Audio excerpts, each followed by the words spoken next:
What you're about to hear should not be in this video.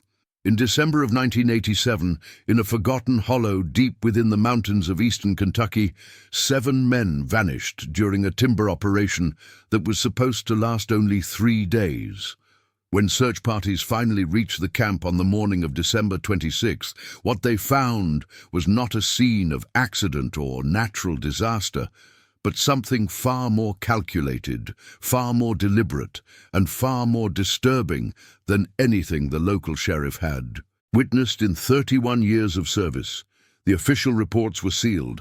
The families were told their loved ones had been victims of a sudden blizzard.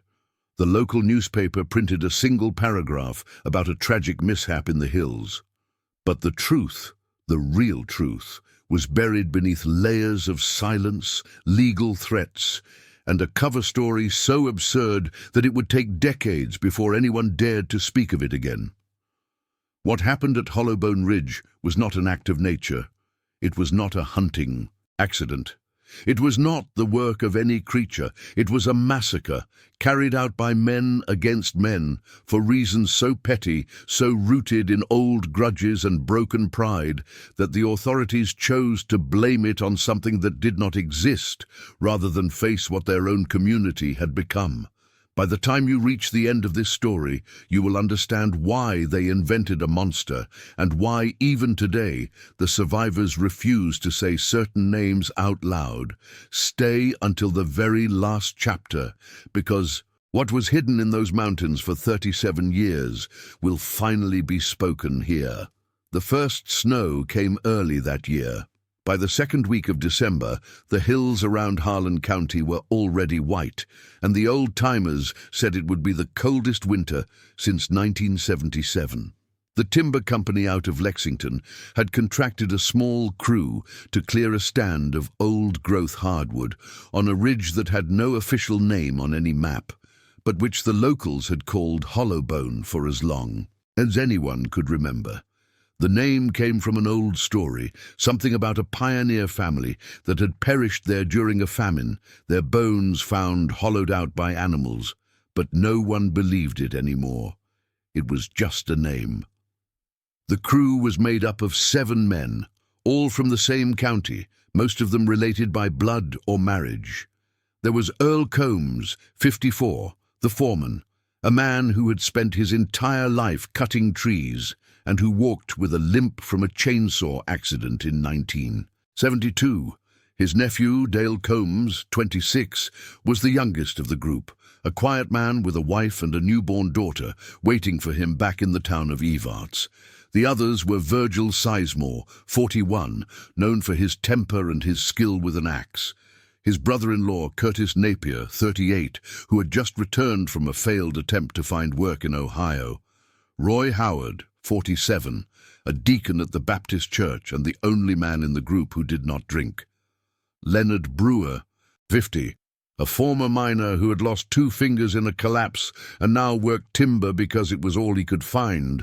And finally, Thomas Ray Hensley, 33, a man whose family had been feuding with the Combs family for 3 generations over a land dispute that no one could fully explain anymore.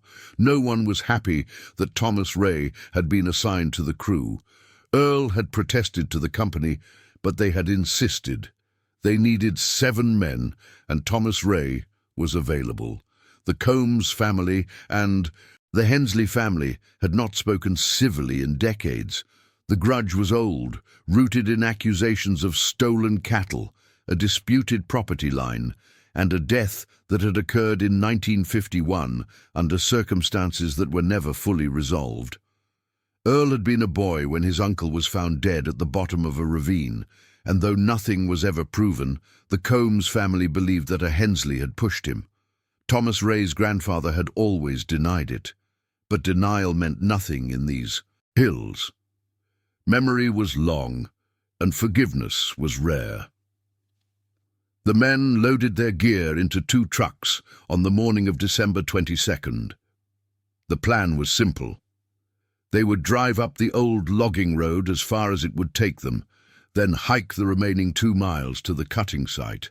They would camp there for 3 nights, fell as many trees as possible, and return on Christmas Day with enough lumber to secure a bonus from the company.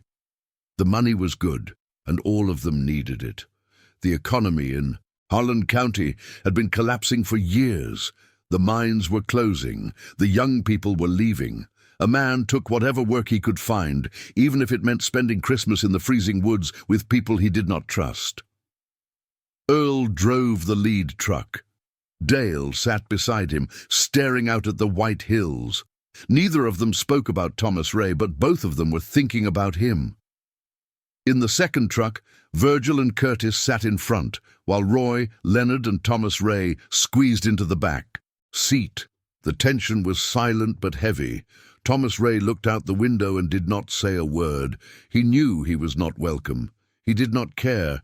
He needed the money as badly as any of them, and he was not about to let an old family grudge stop him from feeding his children. The logging road ended at a frozen creek. The men unloaded their gear, strapped on their packs, and began the hike up the ridge. The snow was knee-deep in places, and the wind cut through their coats like needles. Earl led the way, following a trail that only he seemed to recognize. The trees grew thicker as they climbed, and the sky above them turned the color of ash. By the time they reached the campsite, the sun was already sinking behind the ridge, and the temperature was dropping fast. They set up 2 large canvas tents, started a fire, and began preparing for the first night. Earl assigned tasks. Dale and Leonard would gather firewood. Virgil and Curtis would scout the cutting area for the next morning. Roy would prepare the food. Thomas Ray was told to stay in camp and organize the tools. It was a deliberate insult, and everyone knew it. Earl did not want Thomas Ray wandering the woods with the others. He did not trust him. Thomas Ray accepted the assignment without protest. He unpacked the chainsaws, the axes, the ropes, and the first aid kit, laying everything out on a tarp near the fire. He worked in silence, his breath rising in white clouds. When the others returned, no one spoke to him, except Roy, who handed him a cup of coffee and nodded once. That night the men ate canned stew and cornbread that Roy had brought from home. They sat around the fire, their faces lit by the flames, their voices low. Earl told stories about logging operations he had worked on in the past. Virgil talked about a bar fight he had won in Middlesbrough. Curtis complained about the cost of living in Ohio. Leonard said nothing. Thomas Ray sat apart from the group, his back against a tree, watching the flames. Dale noticed him and felt a brief pang of something that might have been sympathy. He was about to say something when Earl interrupted. "We start cutting at first light," he said. "I want everyone ready by 6. No delays, no excuses. We have 3 days to fill that quota, and we are not leaving until it is done." The men nodded. The fire crackled. The wind howled through the trees above them. Somewhere in the darkness, a branch snapped, and everyone turned to look. It was probably just an animal, a deer, maybe, or a bear that had not yet gone into hibernation, but the sound lingered in the silence, and no one spoke for a long moment. Earl was the first to stand. "Get some sleep," he said. "Tomorrow is going to be a long day." The men crawled into their tents, 2 in one, 5 in the other. Thomas Ray was placed in the smaller tent with Roy, who had volunteered to share the space. Roy was the only man in the group who did not hold the old grudge against the Hensley family. He believed in forgiveness, in letting go of the past. He had told Earl as much before the trip, and Earl had told him he was a fool. But Roy did not argue. He simply did what he thought was right. That night, as the snow began to fall again, and the temperature dropped to 15 degrees below freezing, the men of Hollowbone Ridge slept uneasily. None of them knew that by the time Christmas morning arrived, only 2 of them would still be breathing.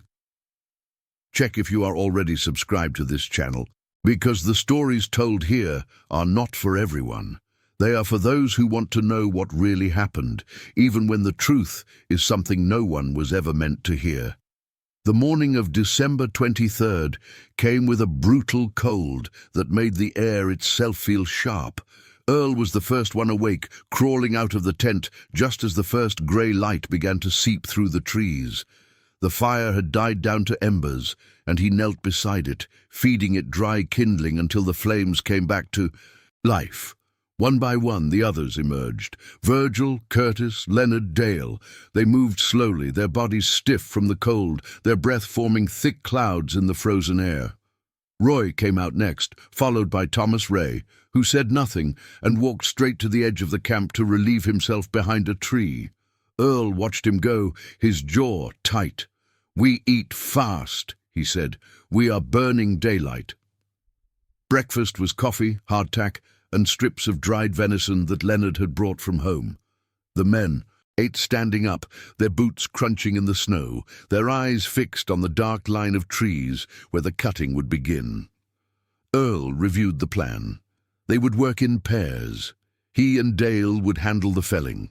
Virgil and Curtis would limb the fallen trees.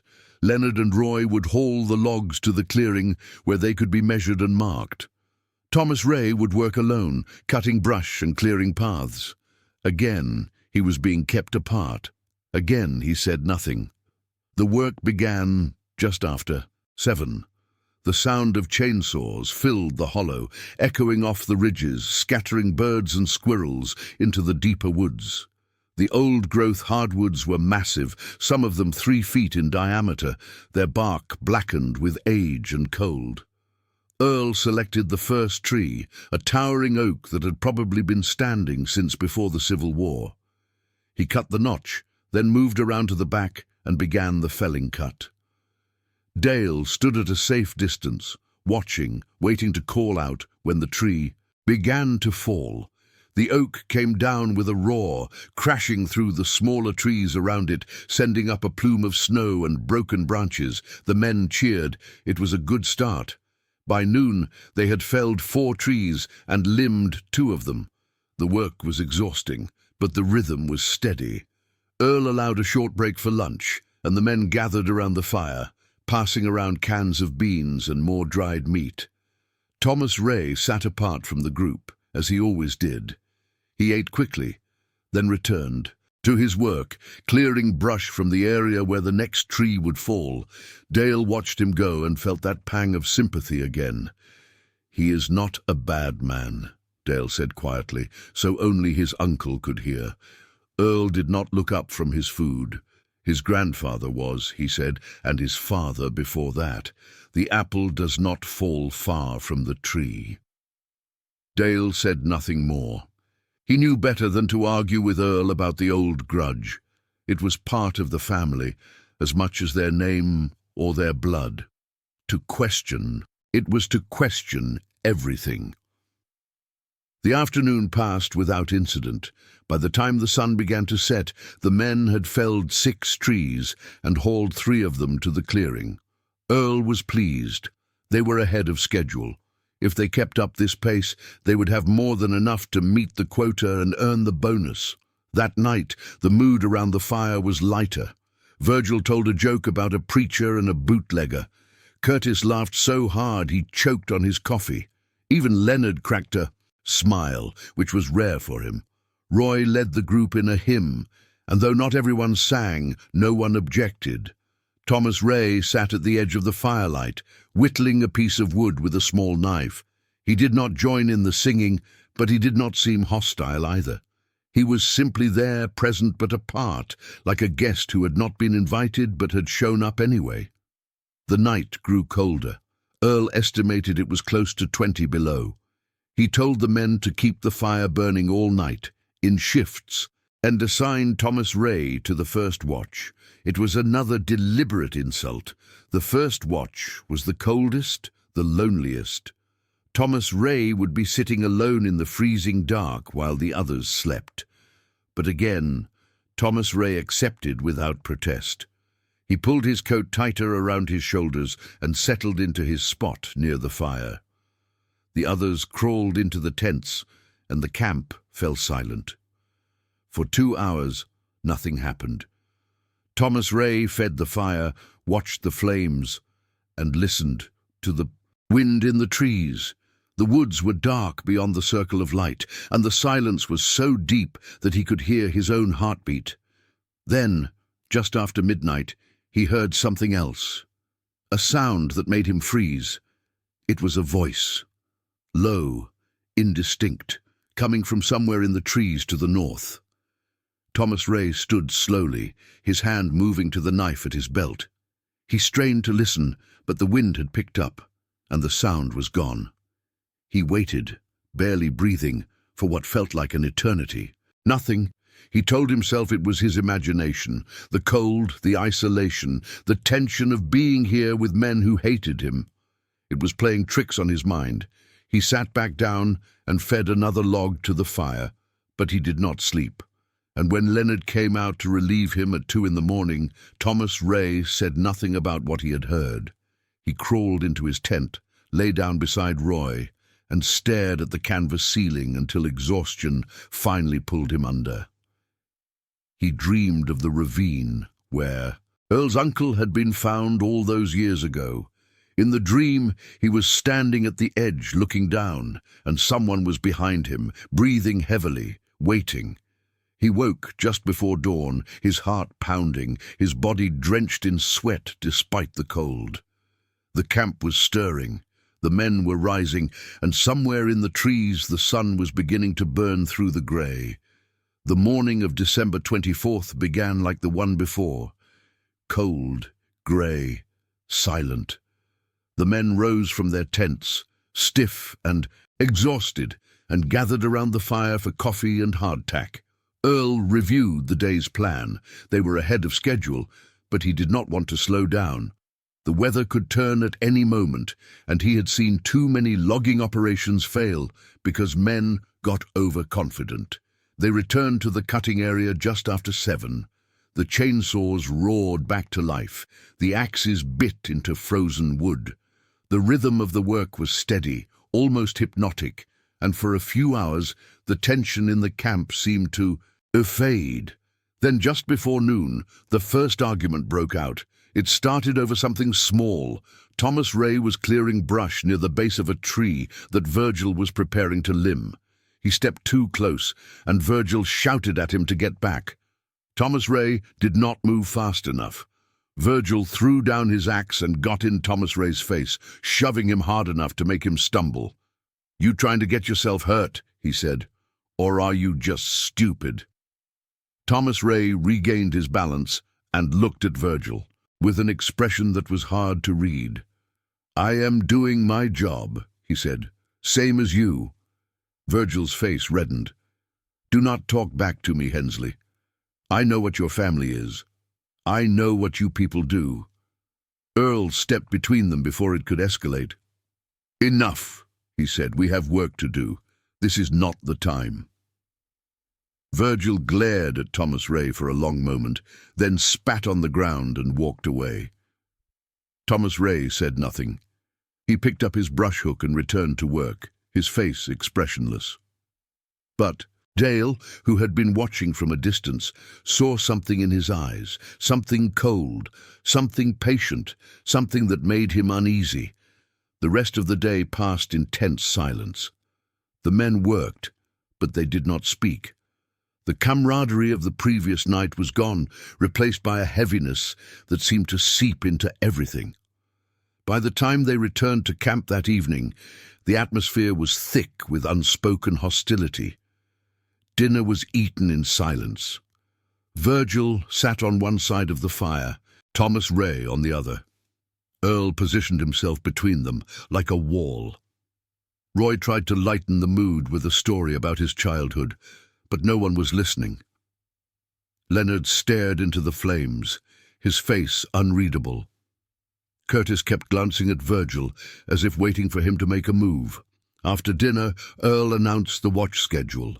Leonard would take the first shift, then Curtis, then Virgil, then Thomas Ray. The assignments were meant to keep Virgil and Thomas Ray separated, but the damage had already been done. The fracture was visible now. The old grudge had been awakened. The men crawled into their tents, but sleep did not come easily. Dale lay awake for hours, listening to the wind and the distant crack of branches under the weight of ice.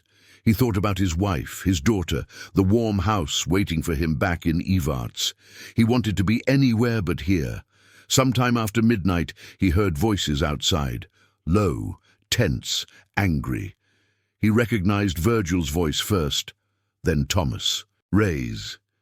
They were arguing about something, though Dale could not make out the words. He thought about getting up, intervening, but exhaustion held him down. A few minutes later, the voices stopped. Silence returned. Dale told himself it was nothing.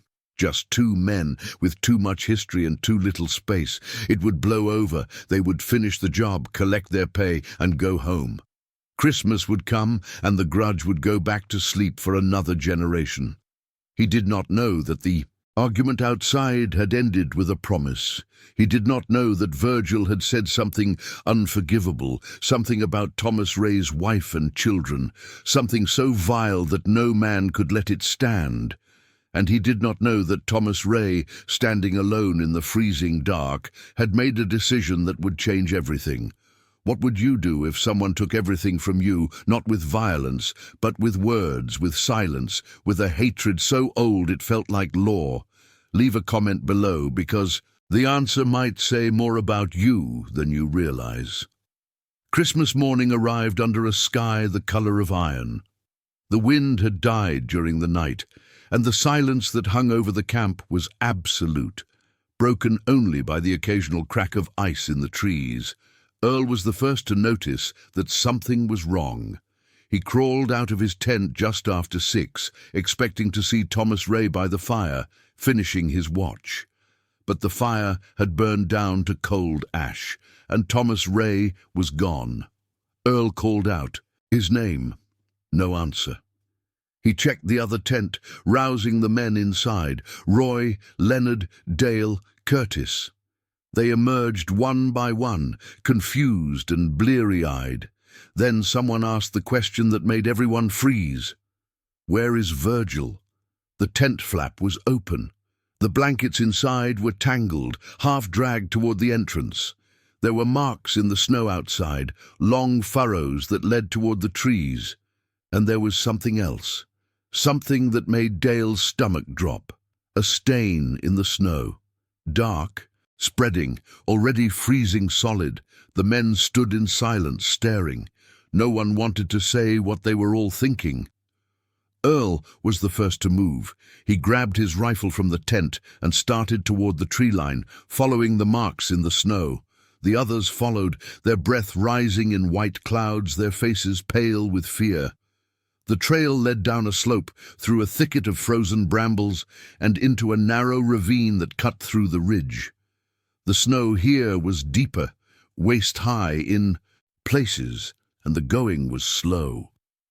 Earl pushed forward, his eyes scanning the trees, his finger on the trigger of his rifle. At the bottom of the ravine they found Virgil. He was lying face down in the snow, his body twisted at an unnatural angle. His coat was torn, his arms outstretched as if he had been dragged. There were marks on his back, deep and jagged, running from his shoulder blades to his waist. Earl knelt beside him and turned him over. Virgil's eyes were open, staring at the grey sky. His face was frozen in an expression of terror. His chest was still. For a long moment no one spoke. Then Curtis began to scream. Roy grabbed him, held him, tried to calm him down, but Curtis was beyond reason. He was sobbing, shouting Virgil's name, demanding to know what had happened. Earl stood up slowly, his face hard. He looked at the marks on Virgil's back, at the furrows in the snow, at the dark stain spreading beneath the body. "Something attacked him," Leonard said quietly. "A bear, maybe, or a mountain lion." Earl shook his head. "Bears are hibernating, and no cat leaves marks like that." He looked around at the men, his eyes cold. "Where is Thomas Ray?" The question hung in the air. No one answered, because no one knew. Thomas Ray Hensley was gone. His pack was still in the tent, his tools were still in the camp, but he was nowhere to be found, and the only tracks leading away from the camp aside from the ones they had just followed, led in the opposite direction, up the ridge, toward the deeper wilderness, where no road went and no man lived. Earl made a decision. "We go back to camp," he said. "We gather our gear, and we get off this mountain. Now." No one argued. They lifted Virgil's body, wrapped it in a tarp, and began the slow, agonizing climb back up the ravine. The snow was falling again, thick flakes that filled the air and covered the tracks behind them. By the time they reached the camp, the world had turned white. They packed as fast as they could, their hands shaking, their eyes darting toward the trees. Earl kept his rifle at the ready. Dale helped Roy secure the gear.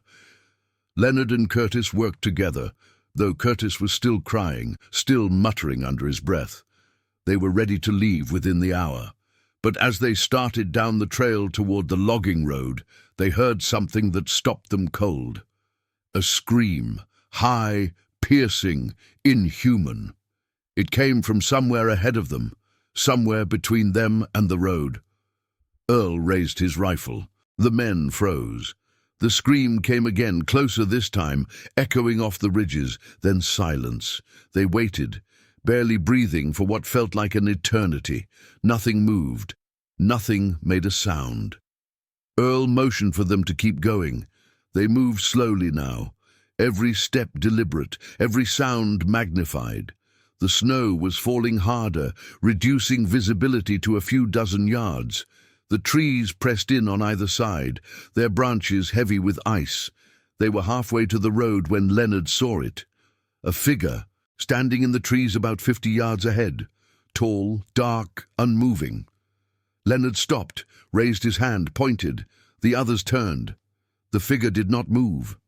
It was too far away to see clearly, obscured by the falling snow, but its shape was unmistakable. Broad shoulders, long arms, a head that seemed too large for its body. For a long moment, no one spoke. Then the figure turned and disappeared into the trees. Leonard made the sign of the cross. Curtis began to pray. Earl said nothing. He simply raised his rifle and kept moving forward. But Dale, who had been watching carefully, noticed something the others had missed. The figure was not walking away. It was circling. They were being hunted. The men reached the logging road just as the light began to fade. The trucks were still there, covered in a thick layer of snow, but otherwise undamaged. Earl brushed off the windshield of the lead truck and tried the engine. It turned over on the third attempt, coughing and sputtering before, settling into a rough idle. "Thank God," Roy said. His voice was hoarse. "Get Virgil in the back," Earl said. "We are not leaving him here." Curtis and Leonard lifted the tarp-wrapped body and placed it in the bed of the second truck. Dale climbed into the passenger seat of Earl's truck. Roy and Leonard took the second vehicle. Curtis sat in the back next to the body, his eyes fixed on the tree line. Earl put the truck in gear and began the slow descent down the logging road. The snow was deep and the tires struggled for traction, but the truck kept moving. For the first time in hours, Dale allowed himself to hope. Then the second truck stopped. Earl saw it in the rearview mirror. The headlights flickered once, twice, then went dark. He hit the brakes and jumped out, his rifle in hand. "What happened?" he shouted. Roy was standing by the hood, staring at the engine. "Something is wrong," he said. "It just died." Earl pushed past him and looked under the hood. The battery cables had been cut, clean, deliberate cuts, made by something sharp. This was not an accident. Someone did this. Earl looked around at the trees, at the falling snow, at the darkness pressing in from all sides. "Thomas Ray," he said. The name was a curse. Leonard shook his head. "He does not have tools for this. He barely had a knife." "Then who?" Curtis demanded. His voice was shrill, panicked. "Who did this?" No one answered. Because no one knew. And because the answer that was forming in their minds was too terrible to speak aloud. "We take one truck," Earl said. "We all go together, everyone in, now." The men crowded into the cab and bed of the remaining truck. It was cramped, uncomfortable, but no one complained. Earl gunned the engine and continued down the road, faster now, pushing the truck as hard as he dared. The road twisted through the trees, dropping steadily toward the valley below. The headlights cut through the falling snow, illuminating a few dozen feet of white before disappearing into the darkness. They had been driving for about 20 minutes when Leonard saw the figure again. It was standing in the road ahead, directly in their path. Earl did not slow down. He pressed the accelerator to the floor, and the truck surged forward. The figure did not move. At the last moment, Earl swerved, and the truck plunged off the road, crashing through a stand of saplings before slamming into a massive oak. The impact threw Dale against the dashboard. The windshield shattered. Steam rose from the crumpled hood. For a moment, there was only silence. Then the screaming began. Curtis was pinned in the bed of the truck, his leg twisted beneath him at an impossible angle. Leonard was slumped against the door, blood streaming from a gash on his forehead. Roy was conscious but dazed, struggling to free himself from the wreckage. Earl was the first to recover. He kicked open the driver's door and stumbled out into the snow, his rifle in his hand. The figure was gone. The road was empty, but the trees around them were full of sounds, footsteps, breathing, movement. Earl raised his rifle and fired into the darkness. The shot echoed through the hollow, followed by silence. Then, from somewhere behind them, a voice. "I told you," it said. "I told you this would happen." Earl spun around. Thomas Ray Hensley was standing at the edge of the tree line, not 10 feet away. His coat was torn. His face was streaked with something dark. His eyes were calm. "You," Earl said. The word was thick with hatred. "You did this." Thomas Ray shook his head slowly. "I did not start this," he said, "but I am going to finish it." He stepped forward, and Earl raised the rifle. But before he could pull the trigger, something moved in the trees behind him. Something fast. Something silent. Something that had been waiting. The official report, filed 3 days later by the Harlan County Sheriff's Department, listed the cause of death for Earl Combs, Curtis Napier, and Leonard Brewer as exposure and injuries. Sustained in a vehicle accident. Virgil Sizemore's death was attributed to an animal attack, species unknown. The report made no mention of Thomas Ray Hensley. It made no mention of the cut battery cables. It made no mention of the figure in the woods. It said only that a logging crew had encountered severe weather conditions and that the tragedy was unavoidable. Dale Combs and Roy Howard were found 3 miles from the crash site on the morning of December 27th. They were both alive, though barely. Dale had frostbite on both hands and both feet. Roy had a concussion and could not remember anything after the crash. When the sheriff's deputies asked them what had happened, neither man could give a coherent answer. Dale said there was something in the woods, something that watched them, something that hunted them. Roy said he heard screaming, but he could not remember whose voice it was. The deputies exchanged glances. They had seen this before. Men who had survived something terrible, whose minds had shut down rather than accept what they had witnessed. They did not press for details. They simply loaded the survivors into an ambulance and took them down the mountain. In the weeks that followed, the story began to change. Someone in the sheriff's department leaked a detail to a local reporter. The reporter mentioned it in a small article about the tragedy. The article used the word creature. Within a month, the story had spread throughout the region. The creature of Hollowbone Ridge, the beast that had attacked the logging crew, the thing that walked the mountains on Christmas night. Some said it was Bigfoot. Others said it was a bear, driven mad by hunger. A few whispered that it was something older, something that had always lived in those hills, something that the old-timers knew about but refused to name. Thomas Ray Hensley was never found. His body was not recovered. His family filed a missing persons report, but the search was called off after 2 weeks. The official conclusion was that he had died in the woods, his remains scattered by animals, but there were those who believed otherwise. There were those who said they had seen him, years later, walking the logging roads at dusk. A tall figure, thin and silent, watching the trucks go by. A ghost, perhaps, or something worse. Dale Combs never spoke publicly about what happened on Hollowbone Ridge.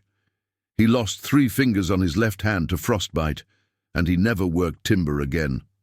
He moved away from Harlan County, settled in a small town in Tennessee, and lived the rest of his life in quiet obscurity. He died in 2014 at the age of 53. His death certificate listed the cause as heart failure. But those who knew him said he had been dying for years, ever since that Christmas. Ever since he had looked into the darkness and seen something looking back. Roy Howard returned to his church after his injuries healed. He never spoke about the events on the mountain, not even to his wife. But he changed. The man who had once believed in forgiveness, in letting go of the past, became someone else. He preached about judgment, about wrath, about the things that waited in the darkness for those who strayed from the light. He died in 1998 of a stroke in the middle of a sermon. Some said his last words were a name. Others said they were a warning. The families of the dead received small settlements from the timber company. The amount was not disclosed. The company itself went bankrupt 3 years later, the victim of declining markets and mounting debts. The land around Hollowbone Ridge was sold to a holding company, then sold again, then again. Today, it sits empty. No one logs there. No one hunts there. The road that Earl and his men drove down that December is overgrown now, barely visible beneath the trees. And the hollow where they made their camp is silent, except for the wind. There are those who say that the story of the Christmas Massacre is just that, a story, a legend born from tragedy, embellished by time, distorted by grief and fear. They say that what happened was simple, a family grudge that spiraled out of control, men who killed each other in the cold and whose deaths were covered up to protect reputations and avoid scandal. They say that Thomas Ray Hensley was not a victim or a monster, but simply a man who did what men have always done when pushed too far. They say that the creature in the woods was nothing more than a story, invented by authorities who did not want to explain the truth, and perhaps they are right. Perhaps there was no beast, no monster, no creature lurking in the trees. Perhaps the only horror on Hollowbone Ridge was the horror that men carry inside themselves, the hatred that festers across generations, the violence that waits beneath the surface, the willingness to destroy and be destroyed over things that no longer matter. But if that is true, then the story is not a legend. It is a mirror, and the thing that watched those men from the darkness, the thing that hunted them through the snow, the thing that left its marks on their bodies and their minds, was not something from the wilderness. It was something from within. It was the oldest creature of all, the one that never dies, the one that passes from father to son, from family to family, from generation to generation, until someone finally has the courage to let it go. No one on Hollowbone Ridge had that courage, and so the creature still waits. If you watched until here, it is because you could handle the truth. Leave a comment saying, "I watched until here, so I can know who truly follows these stories." If this story disturbed you, if it made you think, if it stayed with you longer than you expected, then you understand why some things are not taught in schools and not printed in newspapers. You understand why the truth is sometimes buried beneath legends. And you understand why the mountains of Appalachia keep their secrets. Subscribe to this channel if you want more stories like this. Share this video with someone who needs to hear it. And leave a like if you believe that the past is never as dead as we pretend. The men of Hollowbone Ridge learned that lesson. They learned it too late, but you do not have to. Remember their names. Remember what they did. Remember what was done to them. And the next time you hear a story about a monster in the woods, ask yourself the only question that matters. What if the monster was never in the woods at all? What if it was always in the house, in the blood, in the silence between fathers and sons? What if it was always us?